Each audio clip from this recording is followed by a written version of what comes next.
Okay, this next one is the daytime video. He's in a car. He's being interviewed again by SLED. This is June 10th, so it's several days after the murders. Alex seems pretty relaxed, but he asks kind of like, I don't know, he asks what I think is a weird question. He says something like, do you all have any good clues? Which I think, you know, I don't know. I'm not sure what to make of it. Let's take a look at it. So do y'all have any good clues? All of the evidence that we collected Tuesday morning, and we collected additional evidence on Tuesday afternoon.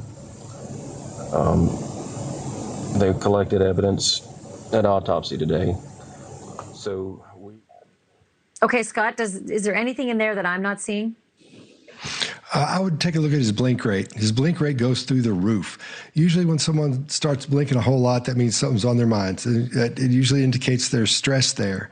So up to this point, we've seen his blink rate stay pretty low, because I've seen this video, and it's fairly low up to this point. But when he asks that question about do you have any clues, you see that go through the roof. What he's trying to do is get ahead of it and find out if they know anything yet. Has he missed anything? Is there anything he's forgotten about? Is there anything he didn't cover in his story? Which, as you talked about earlier, he began his story about what happened when they very first showed up and said, oh, my son was in trouble for a boat accident, and a lot of people didn't like him. So this is his continuation to make his story stronger and try to get and see if he's missed anything, trying to find out what they know. You got me really nervous about my blink rate. Like all of a sudden I started blinking when you said it, and now I can't stop thinking about blinking. Sorry, go ahead. Go ahead, It'll go away Greg. in a few minutes. Yeah, a quick note. What happens is when we create our lie, this guy's had a trigger moment where he gets the opportunity to create a lie, and then he deconflicts that in his head, and that deconflict is only based on what he knows. So before he has to pitch that lie and defend it in front of someone, he wants to know what they know so he can deconflict again. It's human nature. And that blink rate is either his processor or stress has jacked up to the point we can't miss it. And this stuff is all involuntary, right? Yes. Yes. Yeah. Oh, it's just fascinating. Okay, here's the mother load. I love this next one. This next clip is a SLED interview. This one is happening 2 months after the murders. So let's just get that context. Maybe he's feeling confident. Maybe he hasn't been asked the big question, but here comes the big question. He's asked, did you kill Maggie and Paul? And to my knowledge, this may be the first time he's actually asked this question. So let's take a look at it. Did you kill Maggie? No.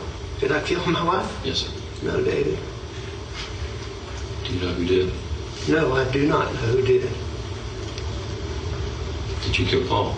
No, I did not kill Paul. Do you know who did? No, sir, I do not know who did.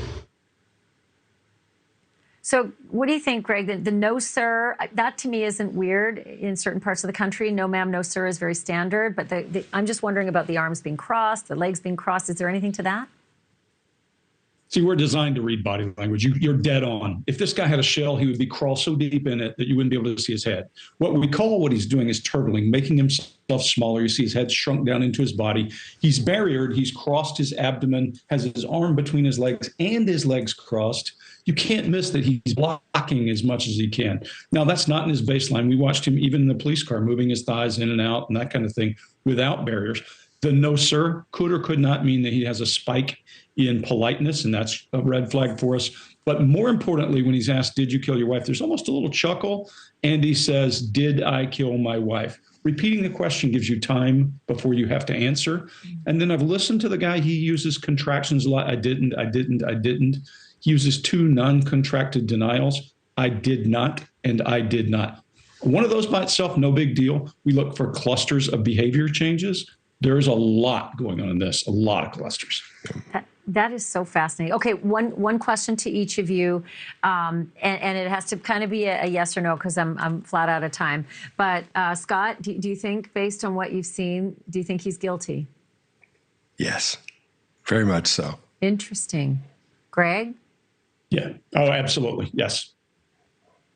As good as I can get. Do you guys think you'd ever be picked for a jury? I've tried. we have picked juries, but we've not been picked.